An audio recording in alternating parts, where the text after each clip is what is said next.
Barrackpore station থেকে auto করে চলে আসো তালপুকুরের এই অন্নপূর্ণা মায়ের মন্দিরে।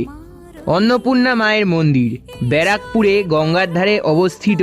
এই মন্দিরটি কলকাতার দ্বিতীয় দক্ষিণেশ্বর মন্দির হিসেবেও পরিচিত, কারণ লোকমাতা রানী রাসমণির কনিষ্ঠা কন্যা রানী জগদম্বা দেবীর তত্ত্বাবধানে শ্রী শ্রী রামকৃষ্ণ পরমহংসদেবের উপস্থিতিতে নির্মাণ করা হয় এই মন্দিরটিকে।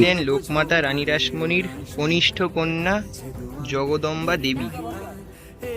আর তোমরা কি জানো এই মন্দিরের মধ্যেই বহুরূপী সিনেমার ক্লাইম্যাক্স সিনটাও শুটিং হয়েছিল। ভেতরে মায়ের ছবি আমি দেখিয়ে দিলাম, ফটোগ্রাফি ভেতরে কিন্তু এখন এই মুহূর্তে অ্যালাউ করছেন না মন্দির কর্তৃপক্ষ। সবাই একবার কমেন্ট বক্সে লিখে দিও জয় অন্নপূর্ণা মায়ের জয়। এখন গঙ্গায় ভাটা এসছে।